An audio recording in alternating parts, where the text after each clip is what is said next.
I'm not made out of clay. No, that is the first shock of the morning. The first shock. Do you want me to refer to you as Ancient Ego? Yeah, sure. Let's keep the mystery alive. Let's do it. Well, that's Yeah. one of the things I wanted to start off with. Actually, is I've been listening to your music the whole morning. The first album Oh, and the hell yeah. second album, Yeah. and Oh, man. Yeah, it just dropped. yeah, it's amazing. By the way, Made them right here. really, yeah, I can tell. Yeah. So you have your own home studio. Hey, It's like a barn. are you based in Philadelphia? We're just outside of Philadelphia, so like an hour's drive northwest of Philadelphia. Cool. We're in the countryside, but we're not in like the jungle. We're I didn't even know we're Philly definitely. had a jungle. Oh, I mean, we call it Pennsyltucky. I don't know if you know Kentucky, Yeah. but it's basically once you get past this one county, we refer to that as Pennsyltucky, and you're in the sticks. But Yeah. yeah, we're just in like farmland near Philadelphia, and it's super nice out here. That's awesome. It's so different to life here in the city in Melbourne. Yeah, I mean, country life is just it's more peaceful, and Yeah. in the city, if I lived in the city, then like the stop motions would reflect the city.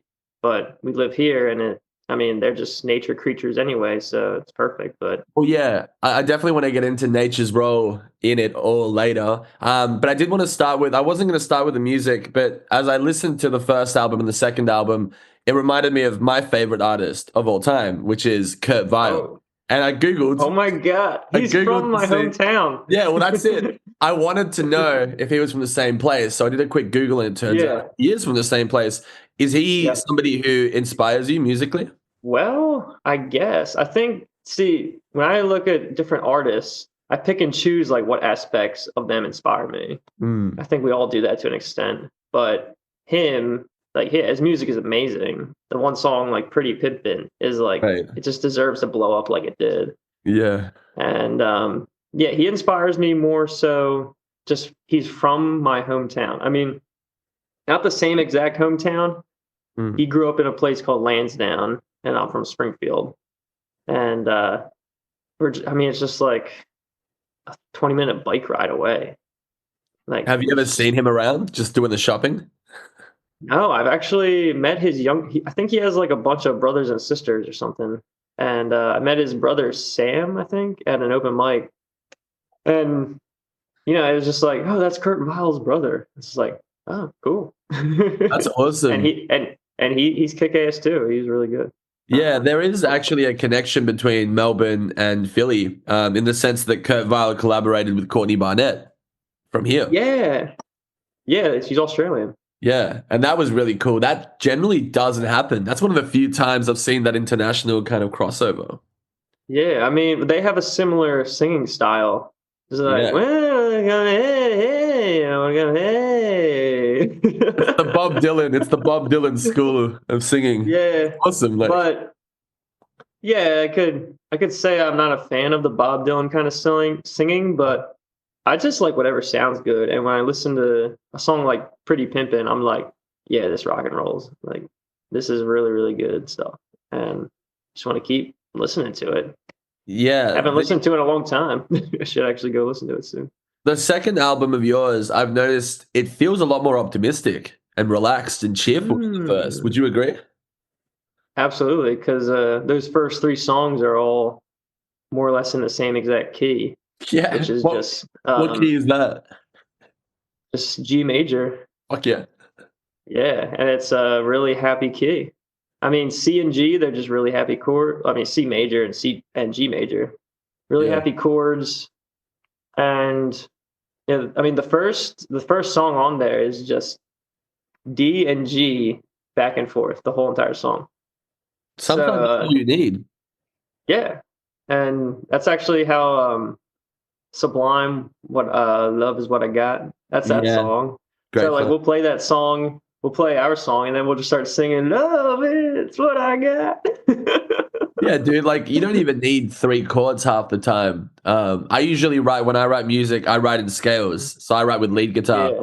But Ah. how many great songs from, the Velvet Underground or the Strokes, and you look them up and it's just two chords. It So really is. And I think, simple is better, less is more in most cases. Um, do you yeah, find that the cheeriness reflects your mental state now versus what it was absolutely. like? Absolutely. I'm a very happy person, and I mean it's that simple. I'm just very happy, and it frees me up to just be as creative as I possibly can.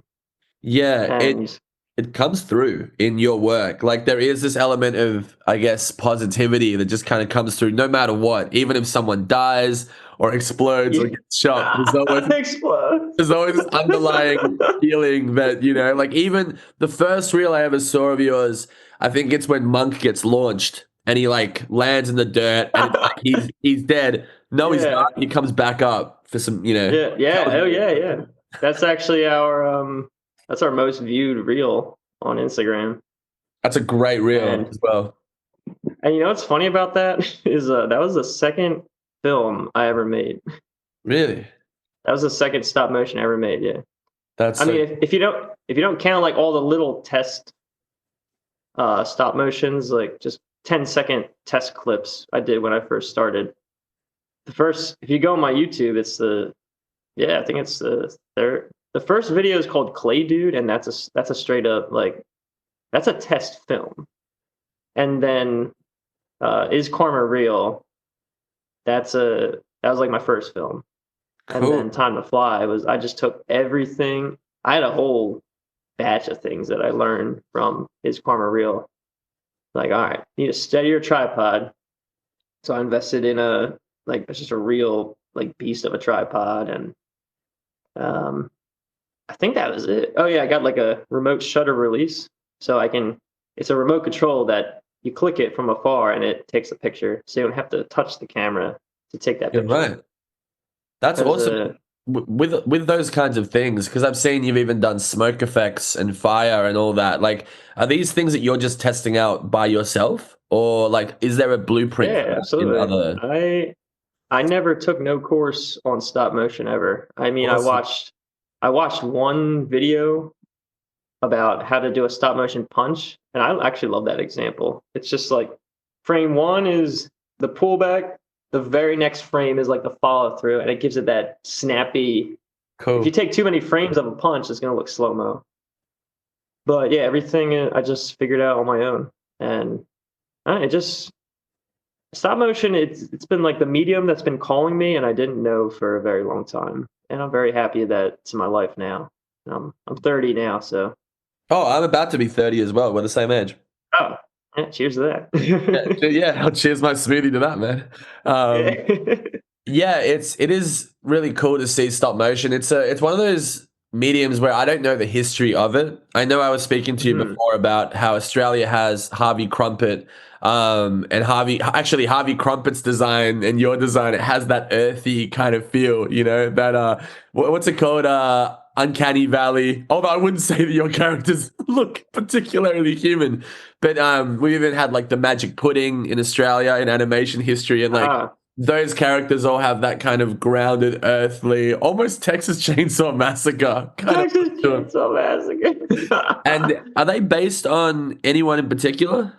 No, but I mean, I could tell the story about like how they all came to be. It's Please. they Monk was the first one, and I mean, my favorite TV show of all time is Monk. Like Tony Shalhoub, he's the Oh yeah, detective yeah, with yeah, yeah. yeah, yeah, and yeah, they have the same name, and I they're not related whatsoever. It's just like two people, two different guys named Monk, and but it's just my ode to my favorite TV show for sure, and it just happened to be that way. I didn't choose it to be an ode. Like I want to name him Monk because it's an ode. It came about because I actually used to teach English in Vietnam for 5 years. So I was over there, and during one of my classes, I was teaching like little kids, second graders, and I just drew. I would always draw silly little things on the board to make them laugh. And one day, I just drew this character with the big ears and those like curly eyes and the nose and mouth, and I was like, "Huh." And then the kids are like, "Who's that?" And I just looked at him, and he looked so peaceful and so like at ease and at rest, and it looked like a monk, like a monast, or a monk at a temple, like meditating. Yeah. And I was like, "Oh, that's Monk." And they're like, "We hate Monk." I'm like, "Oh no, you come on, he's good, he's good."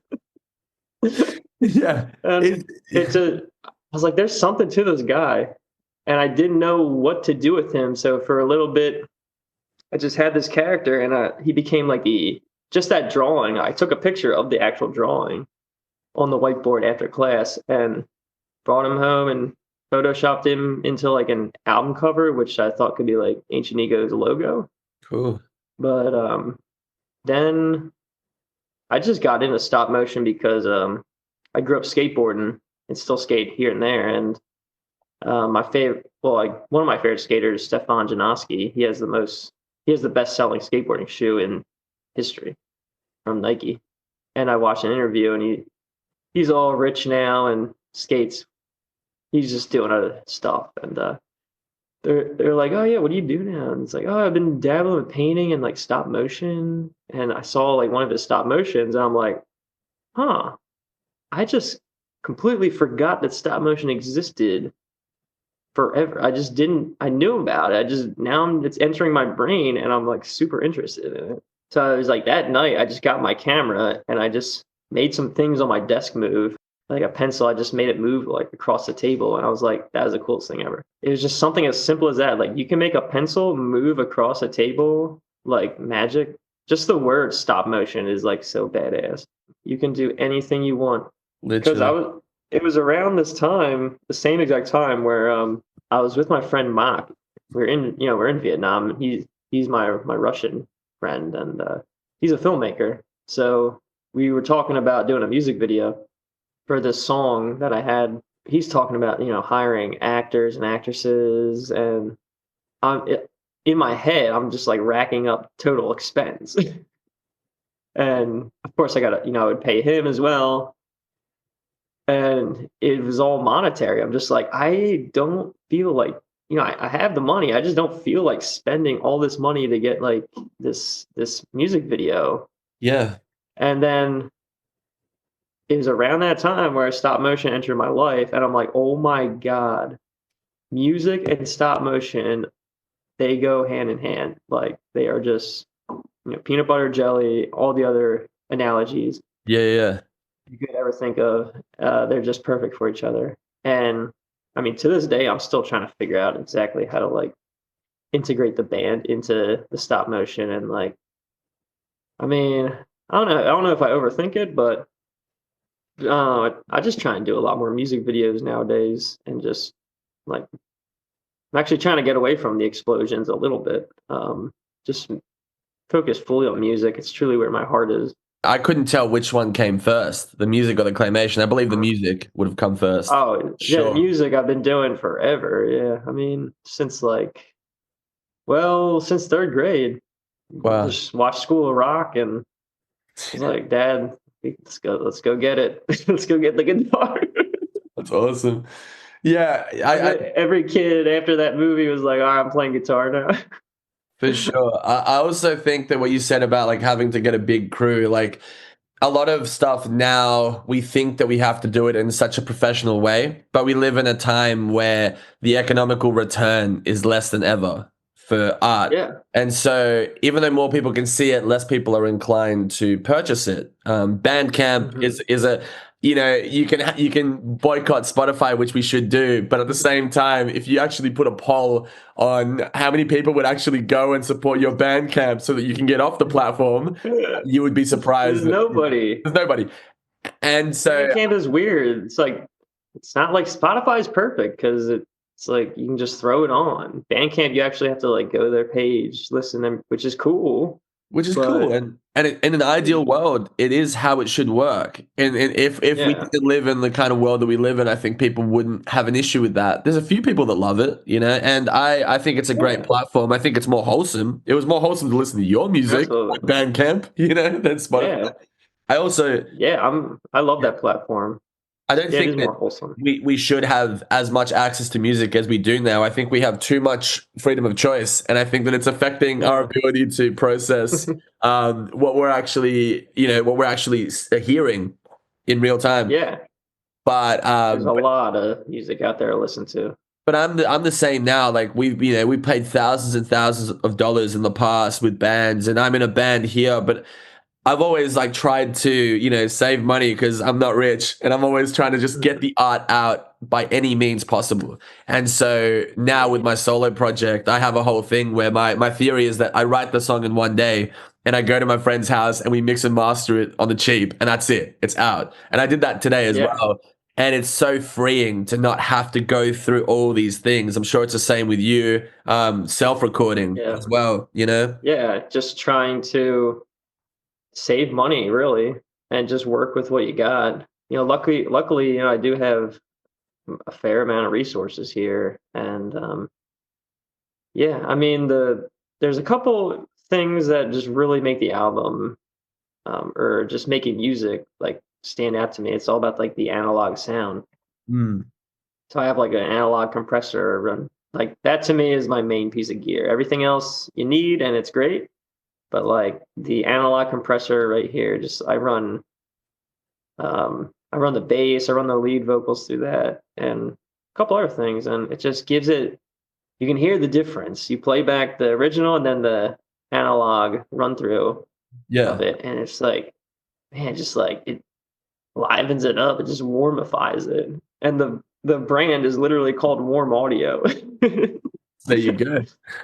Yeah. Yeah, with making something sound more analog, it's always interesting for me because I guess I've been separated from a lot of my synthesizers and my instruments, and being poor in the creative world means that I don't usually have even my audio interface. So I'll take my laptop with my workstation, and I'll be writing the most like cold industrial beats, right? With samples and splicing them together. But for me, the analog sound is my voice. I know that if I'm true to Yeah, myself, yeah. the warmth, Mhm. and you can hear it in your voice too. The warmth carries over, and that's a real Yeah. beautiful thing. I think there's so much we can do by just being ourselves. And if you don't have access to equipment and stuff like that, you can still make it sound human. And I think ultimately people want humanity in their music more than ever now, and in their Oh art. my God, yeah, absolutely. I think, yeah, I mean, music, it's got to be human because that's what we're connected with. Acoustic guitar, it sounds human because it's just raw metal vibrating on like, thin piece of wood. For Someone sure. cut down the tree to make the guitar, and someone forged some metal strings. It's yeah, even though all the instruments are human, and we give them names and stuff, and they become our babies, and all that it goes into the album or the single or the track. And I mean, all my favorite music is like old stuff, really. Like Crosby, Stills, Nash are just like my go-to guys. If anybody asks my favorite band, I'm just like, yeah, CSNY. Just Are love their they harmonies and are they who they from were. are they from Philadelphia? Mm-mm. No. Yeah, they're well. Neil Young's from Canada. Um, David Crosby, I think, is California. Stephen Stills is Texas, and then Graham Nash is from the UK. Yeah, right. I'm pretty sure. I could be wrong, but I also wanted that's to it. go back a second with what you said about Monk. I really like Monk. The really awesome thing about the box set. I don't know if you've ever collected the box set for Monk. It's like when you used to collect like VHS or like CDs, whatever, Yeah. and you could see the Wait, is it spine. a tissue box? Is it No, is no, it a it's the tissue? it's the actual like the DVD sleeves. The Yeah. you know how you position all of them in like a bookshelf, and you can it spells out something. It'll be like MONK. Yes. The Yeah. one with Monk, it deliberately they've inverted it. So like the final, I don't know if it's the final like letter or the final thing that completes the collection is deliberately upside down as opposed to Oh my the God. OCD. So It's the yeah, little stuff like that I love. it's awesome, and it's so like on brand with that show as well. Um, Yeah, oh my God, yeah. that You was gotta do yeah, stuff like that. Like you can't be perfect all, and sometimes being like just one little unintentional thing or unintentional, no wait, intentional, unperfect thing that you put in like a final piece of work and it makes sense, people really appreciate that. Everyone wants to hear the imperfect stuff. It's the imperfect stuff that makes you want to create. If you feel that you're Yeah. not good enough, and it's easy to feel that way, Mhm. competing with people who have been doing things for a lot longer than you, I was Yeah. competing with musicians who, and it's not really a competition, but I was still competing with people in my head who had been playing music since they were in grade three. You know what I mean? I only really Yeah. started taking it seriously when I was 21. I think it's those imperfections, and if you embrace them, that is what kind of sets you apart and gives you that edge. And I've always been trying to hone into that, even if it's a part of my voice that I don't like or some sort of Mhm. amateurishness to the playing. I mean, Kurt Weill is a super, super talented person, but there's things that he does, with his instruments and his vocals that you would never ever hear anywhere else, and that's what makes it. Yeah. Well, you when you hear Kurt Weill, you're like, oh yeah, that's Kurt Weill. There's no one Nobody else. else. Yeah, Yeah. Nobody sounds like that. And he has like just that style of singing. I don't even know what to call it. It's like I guess Bob Dylan-esque, but Kurt Weill has a really good voice for it. Like Bob Dylan, I definitely am not like. I mean, yeah, I'm not a huge fan. Have you listened Um, to Have you listened to Blonde on Blonde? no, I haven't, Okay, you not gotta yet. listen to Blonde on Blonde, and then you can get back to me. Is it like his? I mean, is it his like craziest like? Like so, It's like probably yeah, there's some crazy shit in it, but there's something about that record that is like I feel like if you don't like Bob Dylan, you might still like Bob oh, Dylan. it's an album. It's an Yeah, album. yeah, yeah, yeah, Oh, yeah, okay. See, I don't know anything about Bob Dylan. yeah. I watched the movie recently, but it wasn't very good. The Uh, movie won't convert oh you. man, Yeah, no. I mean, even the Queen movie, it didn't do it for me.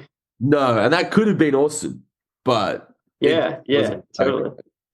Um, Probably my favorite movie made about an artist. Probably like Walk the Line or oh yeah. Notorious was good, and also Ray really good.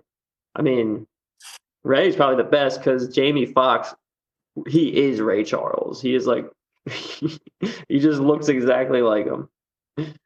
Are you a big movie person? I'm actually not. I People ask me all the time, "Oh, you saw this, right?" I'm like, "No." I mean, I've seen the movies that I've seen, and yeah, I've definitely seen a fair amount of movies, but I'm not like a movie buff by any means. I mean,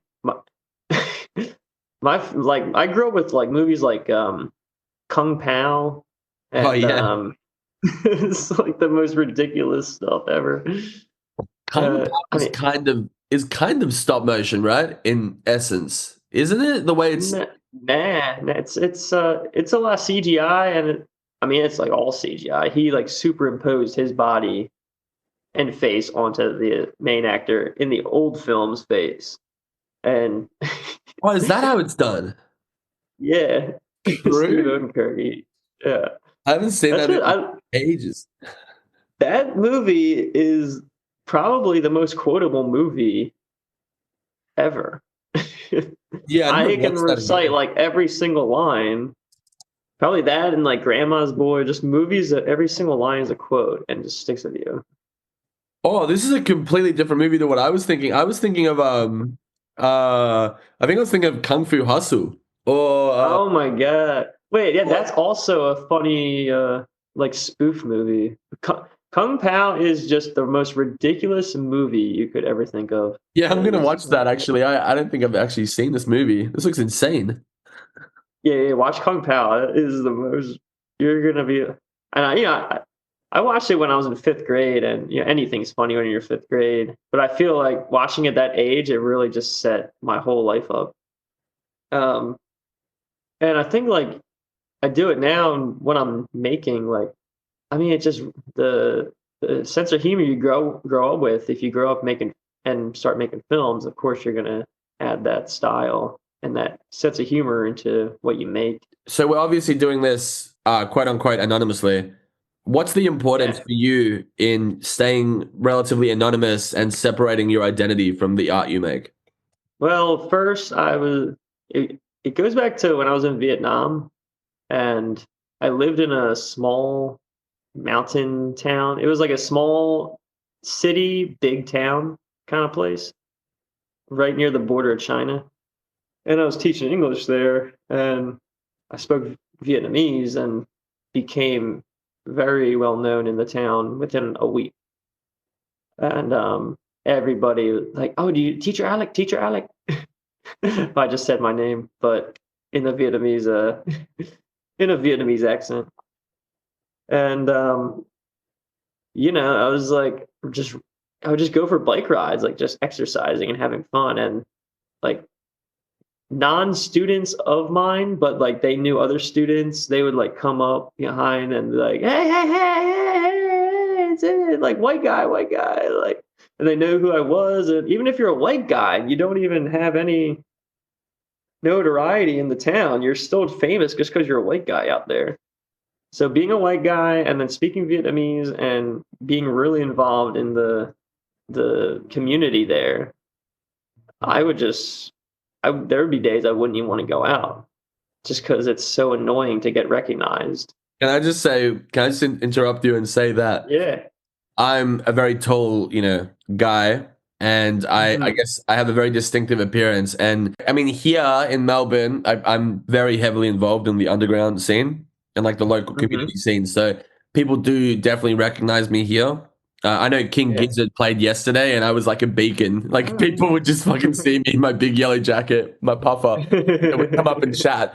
But I will say that when I went to Japan, and I'm actually going to South Korea on Tuesday. When I went to Japan Oh, the last nice. 2 years, I was there with another bunch of like taller guys as well. And when Mhm. we were together, it was all cool. The moment that they left and I went solo traveling to Osaka, there were days I didn't want to leave my apartment either because Yeah. it was just so much mental effort to just go It's outside just and just yeah, be that yeah, guy. And it is. people don't see you for Oh like my god. people don't see you for what you are. They just see you for an entity. And it's Yeah. so exhausting for me. Um, Yeah.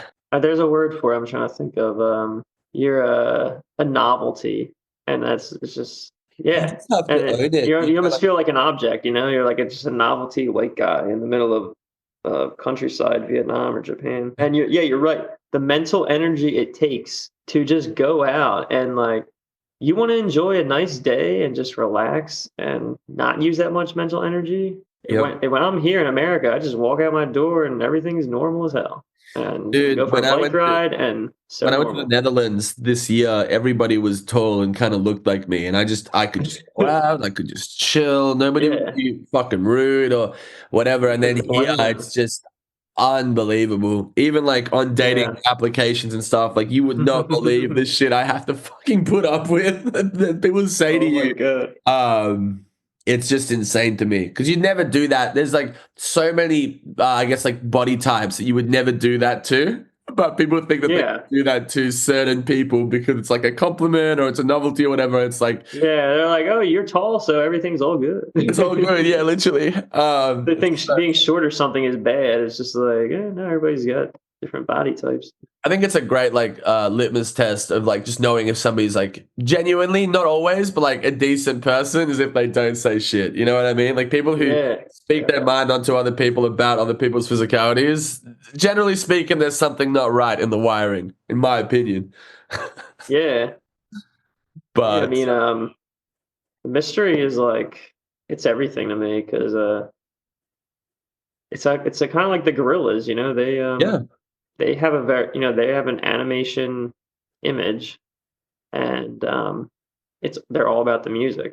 Like they only make music videos, and that's yeah. where And that was the whole thing with what Damon Albarn wanted to do after Blur. He was just like, fuck yeah, being a celebrity, fuck this shit. And then he did that. And it's definitely been a big yeah. inspiration for me because my band is also animated half the time. We're real people. Oh, nice. It's like Yeah, animating whoever's in the band. It's obviously changed a lot now. So there's different band members now. There's people who fill those roles, you know? It doesn't always have to be yeah, us. Just because you're doing the vocals doesn't mean you have to be front and center all the time. But I love facilitating the yeah, experience rather than being that person, you know?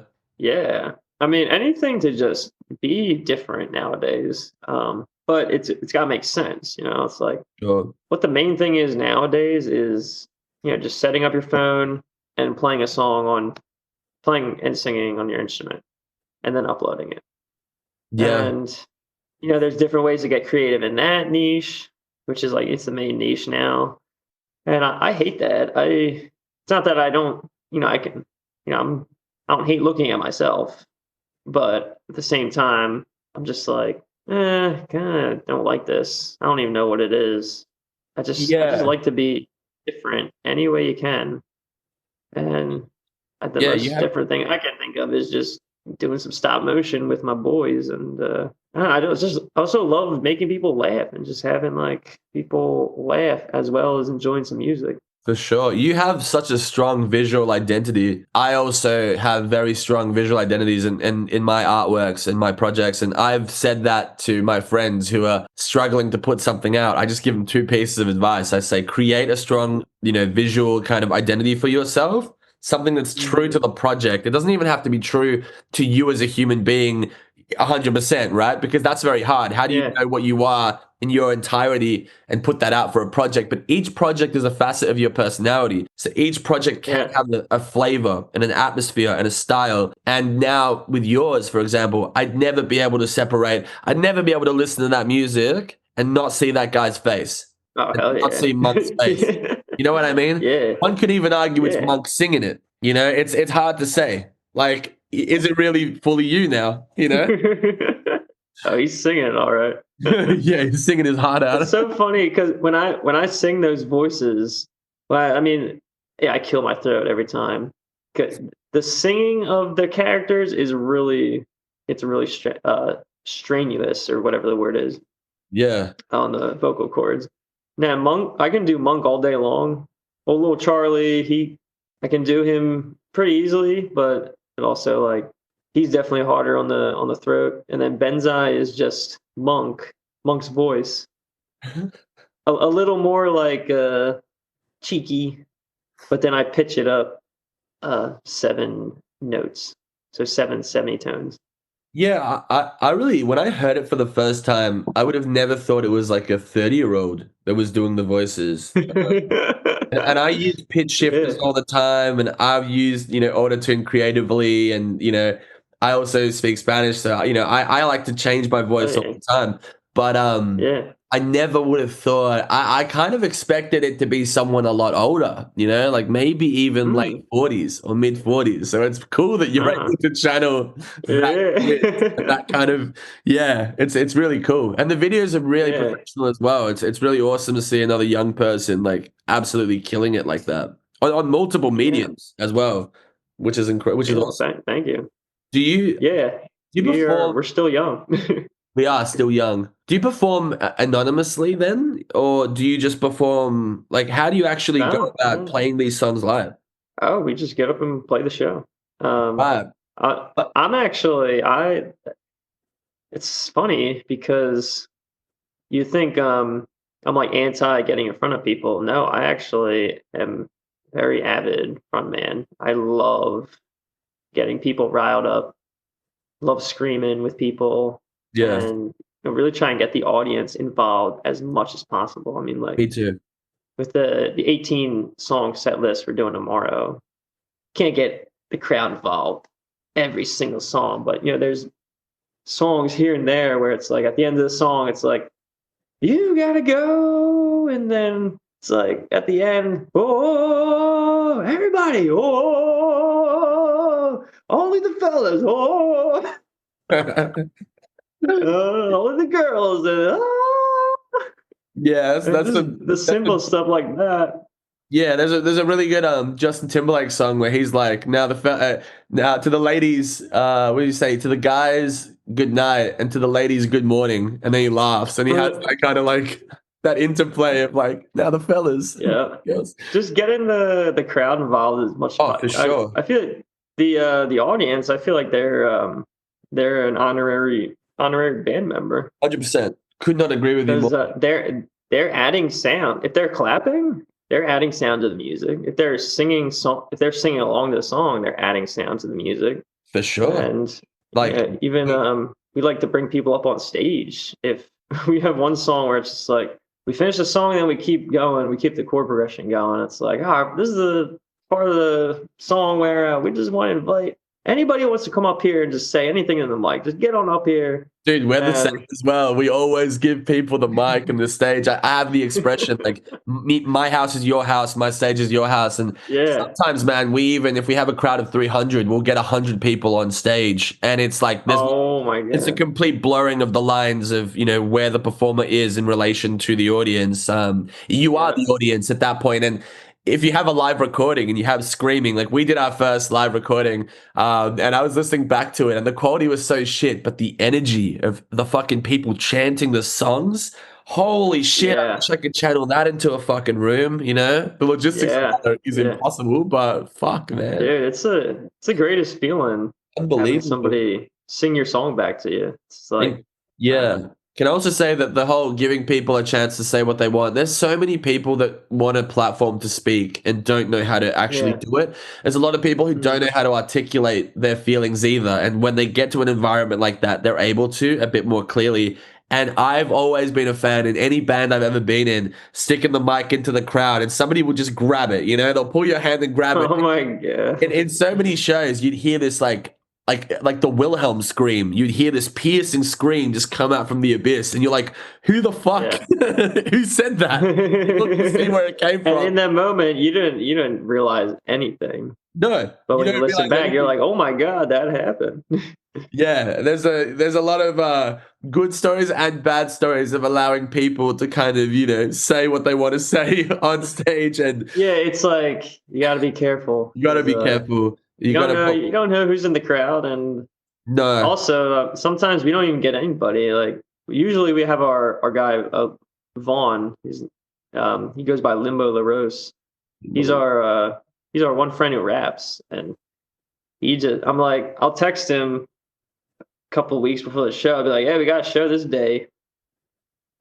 It's perfect for when you come up and just come on up and do a rap." And like Awesome. he'll come to the show and then Limbo LaRose, and he like walks up on stage all cool, and then he just takes the mic and does his thing, and the crowd goes wild. Yeah, They yeah. totally love it. They love the switch up.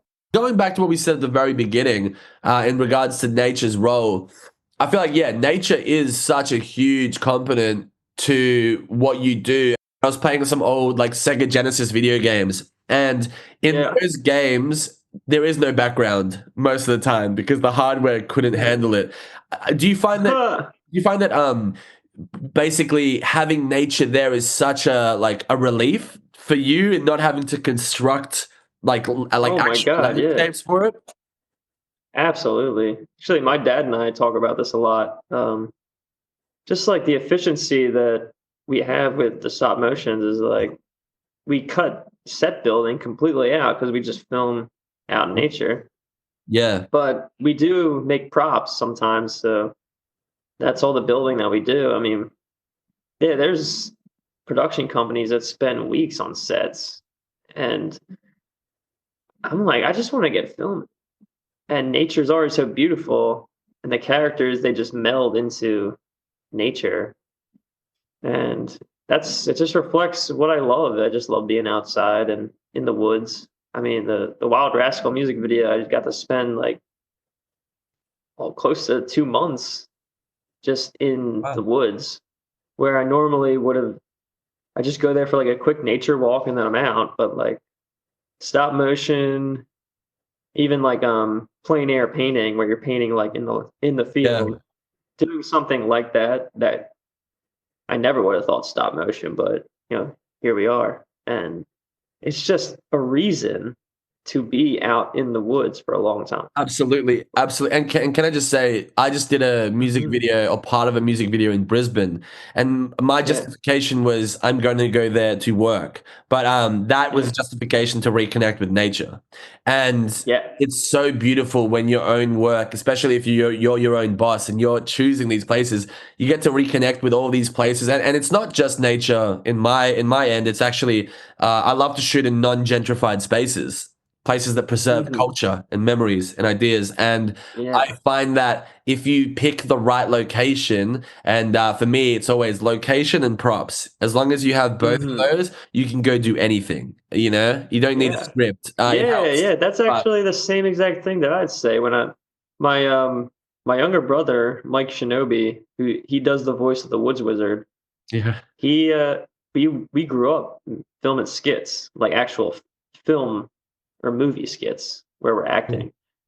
And that's how we would film. We would just go out with some props in the car, the camera, and then we would just go out to some location that we thought would look cool, and we just improv. awesome. That's all it was, just the same exact thing that you just said. It's just Yeah, you like don't need that's all you need to make a funny movie. you don't really need that much. You just need that first thing. Like for us, it's always about like we're very big into theater and performance art and art rock and all that stuff. And so for me, as long as if something gets made, or for example, we filmed a video in like desert equivalent, which is like the Macedon Mhm. Ranges, big mountain. And this was like a year and a half ago. And the concept was for a song called Nam's Most Slept On. Nam being Melbourne, and Most Slept On is about Mhm. most slept on artist, undiscovered artist. Yeah, yeah. So I decided to just attach a guy's childhood bed to a trailer, and I would sit on the bed, and he would drive me around at 70, Mhm. 70 kilometers per hour. Once a concept like that is so absurd, but once you find the bed, and once the bed got attached to the utes that it was going to get dragged Yeah. around, we knew immediately that the shoot was going to have to happen, no matter what, no matter if I chickened out, no matter if it Yeah. rained, as long as you have the thing, that gimmick. And I do believe in gimmicks. I think gimmicks are the essence of all good things. I think that repeating a Mhm. gimmick can turn into a shtick. That's my actual Uh, definition of it. But I think gimmicks are yeah. great. I think creatives should take more chances with them because that's what you remember from so much of your favorite music videos is that one core idea that was larger than life, and it ties Yeah. everything together. It's so powerful. Yeah, just something that really like sticks out to you. It's like my favorite analogy is actually from Mr. Beast with Wow. scrolling on your phone is like, it's like the purple cow analogy or something. It's like you're driving down the road, you see a cow, you're just like, oh, it's a cow. Okay. Keep going. You drive down the road, you see a purple cow, you stop. You're like, holy crap. Why Yeah, is that cow purple? What is going like I need to know why. I need to spend time to figure out why. And that's like his analogy with scrolling is like we're scrolling, we're looking for things that won't stop us in our tracks. that's And awesome. it's always the something somebody's doing something new, unique, but clever and something that makes you stop. And I mean, yeah, try to get to a place where it just happens naturally. Um, Yeah, dude. Like, I mean, I guess for an analogy, like I was driving down the highway and I saw the purple cow that is you, and now we're having an hour-long conversation about it. yeah, That's yeah. And one you're hell of a in pit stop, dude. Australia. Yeah, all the Yeah, way to it's just Australia as well. crazy. I was just on my way to the Yeah. airport when I saw your video. I was just sitting in the airport. And I was like, oh, true. I wonder if this guy's gonna respond. Yeah, I love responding to everybody. I I think think, it's important. It can be exhausting, but I think yeah, it is important. Yeah. I don't want to be that guy who's like too cool to, Yeah. I don't want to lose like, touch with people like that. you see these people like they got a bunch of people giving them compliment, really showing them love and positivity, and it's just comment, comment, comment, comment, comment. No, like comment, reply from the creator. Comment, reply from the creator. Like I'm like, dude, it also helps with engagement as well. If you want to get your video out there more, is like you engaging with your audience. Like Yeah. send send a cool reply back and use their name in the reply. That's so Show true. like Not I just truly like care about everybody who comments. It's like this is what I live for. This is yeah, it's I it's really it's the appreciate it. reaction. It's the human equivalent of what the platform's actually there for. I think I'm guilty of Yeah. responding with fire emojis or heart reacts. But Oh, what I you just respond with hearts and stuff, but and what you've said like really like opened my mind in a way because I'm like, well, you know what? Why don't I actually just take the time to like just have a convo there? Because that holier than thou bullshit is the reason that you see bands that were once really humble and honest and represented, you know, the voice of the people, now just being very disconnected from the place that they came from and not knowing how Yeah, to kind of scale. They've scaled up in terms of what they do and their budgets, but they've lost their essence and their humanity in the process. And I never yeah. want to Well, lose. it's just really easy to get swept up with power. Like, I've experienced it in my own life where you feel like you got some power over some people, and you get swept up in it. And it's about just bringing it back to something as simple as, like, somebody sitting at home on TikTok watching your video and it made them laugh, and they send you a comment like, "Oh my god, like this made my day." And like, you got a comment one time was like, "The day you stop making these, or this is the day I like off myself or something." And I'm Holy like, shit. dude, I'm like, what the hell? Now I will never stop making these videos. That's crazy. But it was something crazy like that. And yeah, hopefully he was just messing around. But Guess we'll never know. Hey, people, yeah, people are. I mean, yeah, he's still out there watching. Probably I yeah, could find the comments somewhere on one of these videos. that's awesome. Uh, the comments actually, dude, they're like a big part of why I love what I'm doing because they make me laugh. My favorite one was like my brother Mike. He's like a UFC fighter. He just does for fun at his gym though. But he entered a fight and he won the fight. So we get home the next day and we're like, dude, let's make like a victory stop motion with you and the boys. And like, all right, hell yeah. So, he's like dancing and his hands go that way at explosion, this way, explosion. And then he like breaks a board over his head. And then it's like, congratulations, Mike Shinobi, on the victory. He's 2-0. And then someone in the comments was like, I'm about to go 2-0 after watching this. And I was just some random guy. I don't know what it was about. It just made we were laughing. We were probably on the floor laughing. We were just like That's awesome. it. Yeah, like the comments really. Yeah, this is a message to everybody who's listening to this. Is just like the comments really. I read them, and they really make not just my day, but like I show them to my dad and I show my brother, and like a really funny comment. I'll show. I live at home, so show my family and just spread the joy. There's a whole like cross section of comedy that isn't explored because the only platform for it is that. But like, there's some really funny gag writers in comment sections, which like Yeah, nobody would. I mean, you can't pay to see it. It's just yeah. a thing that kind of as a byproduct of someone else's art, but there is some insane like levels of creativity and sometimes sheer hatred. Sometimes it's a mixture of both. Sometimes it's very positive, but like there are some funny people in these comment sections, man, for real. Oh my God, really like it's underrated how funny some comment sections could be. It's just like Sure. especially on YouTube, some videos are like the most rated comment is like I came here for the comment section because it's just a video that is going to get a lot of comments, or like there's something wrong in the video and everybody's going to go to the comments and write about Yeah. that funny thing.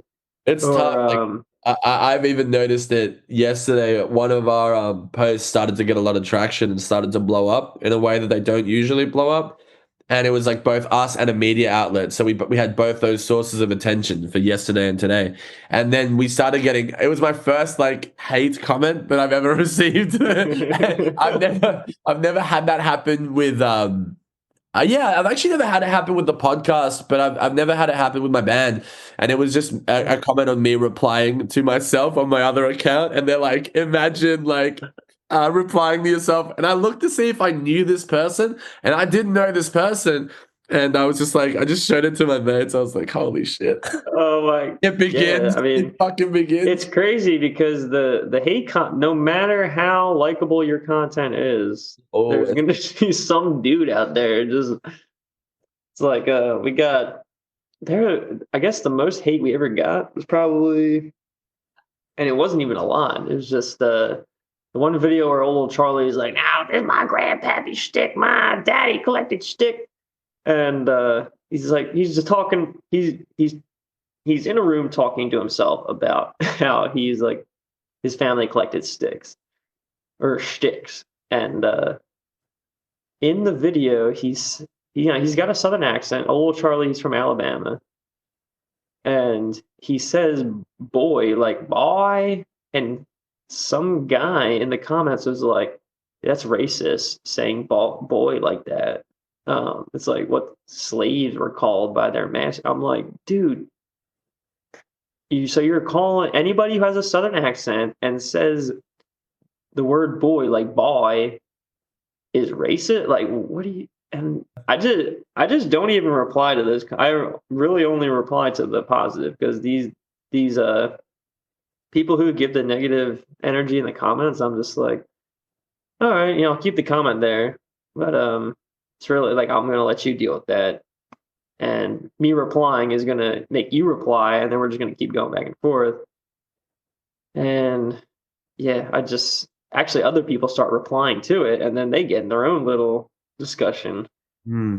And another one was like to do a bullet ricochet.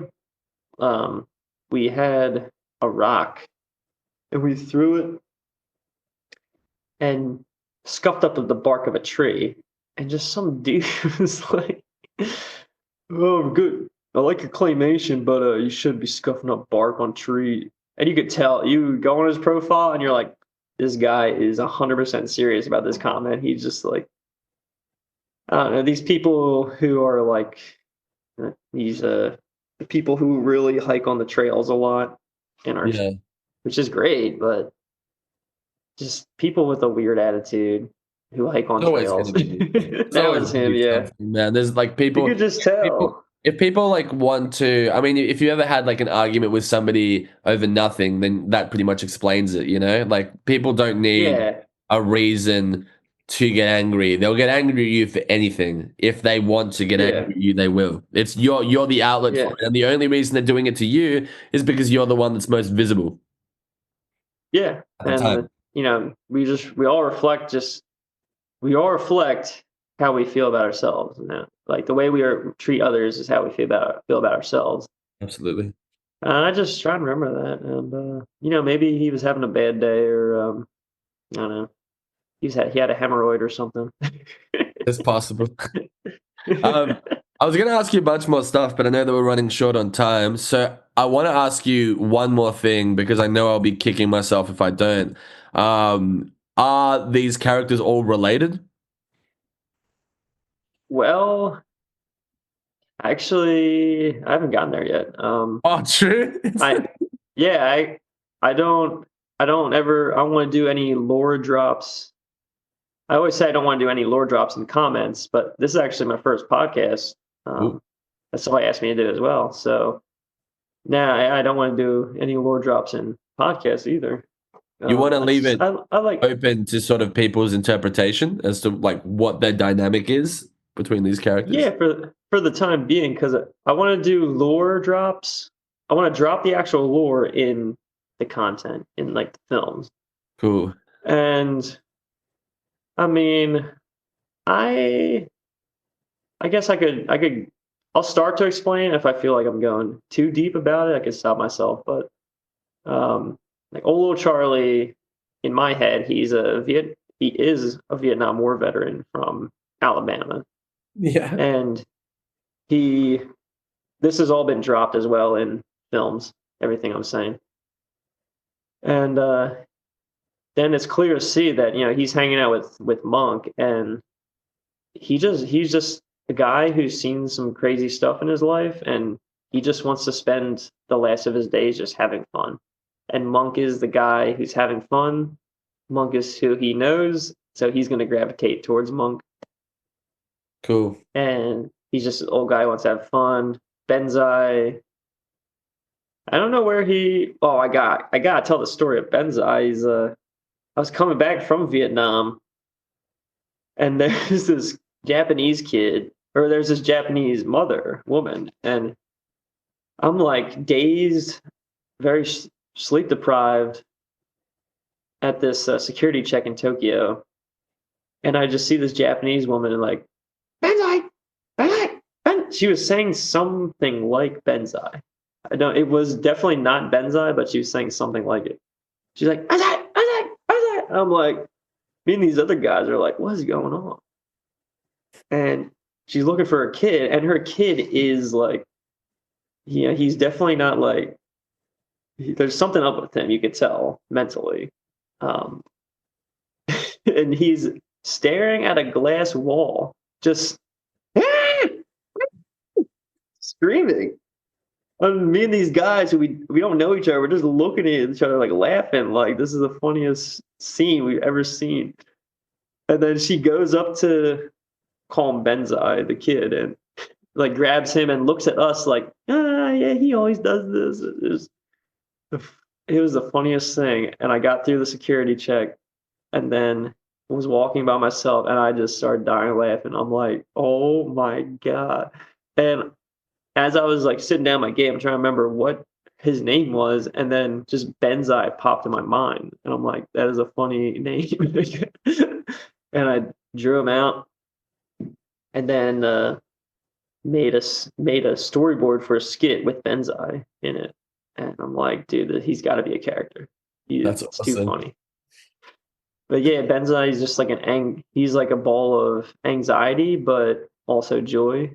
Like he wants to have fun a lot, but he just deals with like a little bit of anxiety and like, but it's funny to us, but it's also funny to him because he's dealing with it. But like the last short we did where they're singing "Let's Open a Bakery" and he falls in the piano, it's just like he has a little burst of like anxiety. He's like, yeah, and he falls in the piano, but he still manages to sing the last bit of the song, and that's just to me that encapsulates who Benzai is.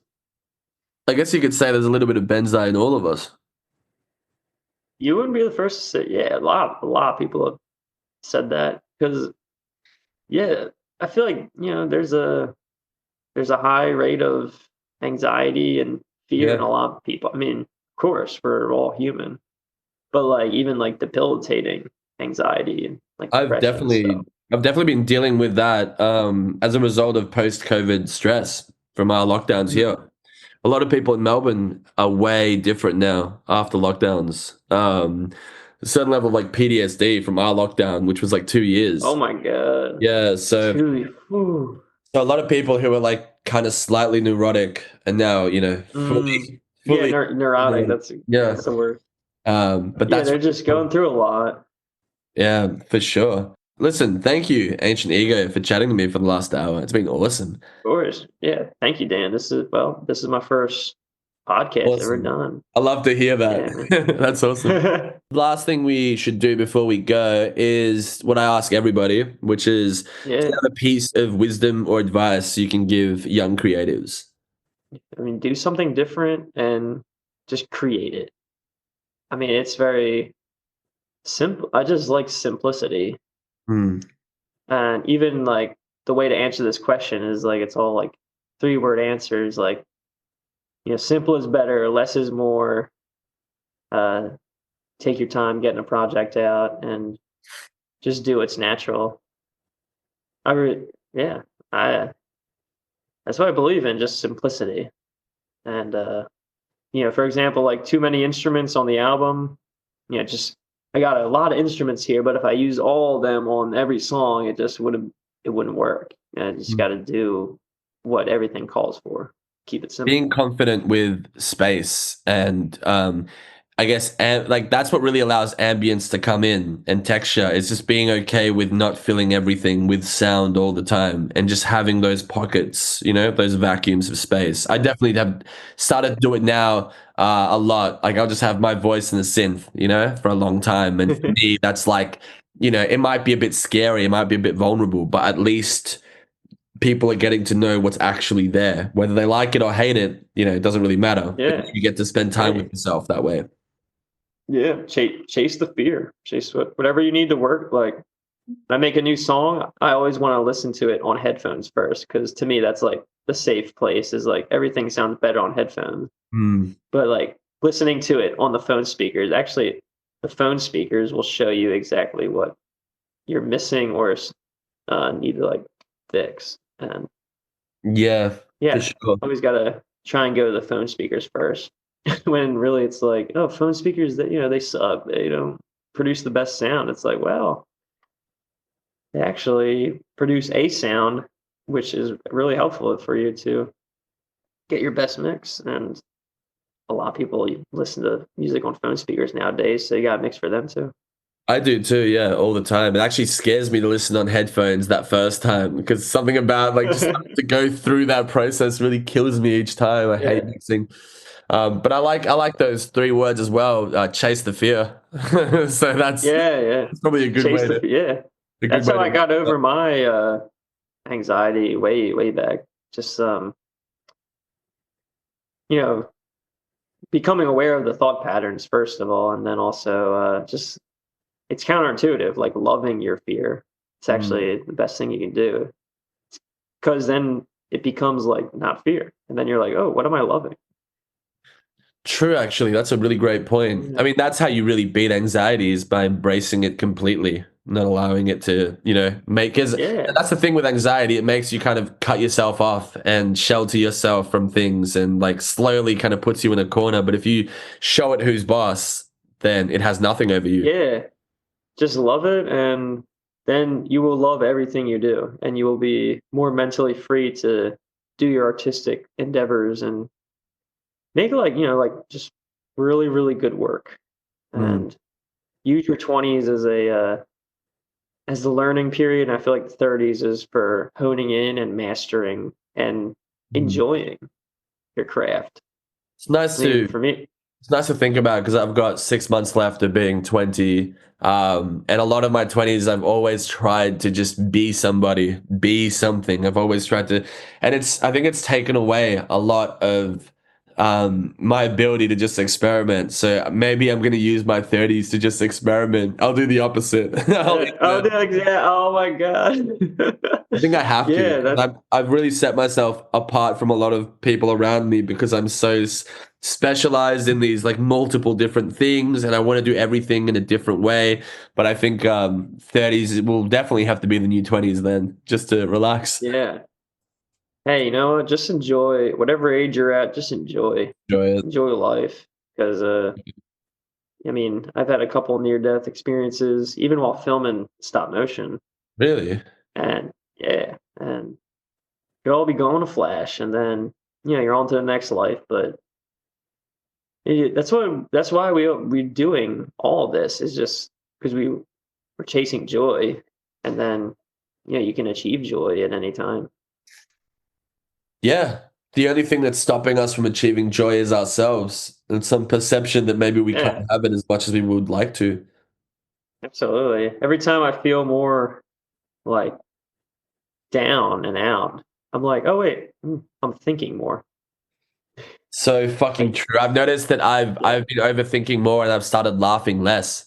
And yeah. I went and watched a Jim Jarmusch movie with my friend the other day called Night on Earth, and we snuck into the theater. I think Jim Jarmusch would have liked it that way, but we snuck in, right, and we sat down and we watched this movie. And the whole time I'm watching the movie, I go, I appreciate this so much. I appreciate this so much, but I wish that I was like thrilled. Like I wish that I was just I wanted to, and that's because my brain's getting in the way of me just being able to be there, overthinking. Yeah. And him and I spoke about that on the ride home, and I've never had that conversation with anybody else, or any creative. Just it's such a basic thing, but it's like, yeah, when you're trying to analyze why you don't enjoy it more, and you're like, dude, just stop thinking, bro. Like, Yeah. And there's always this like almost stereotype about musicians and like artists is like we're all crazy and we have to like be depressed and feel this pain to create the art. And I mean, I that's not my experience.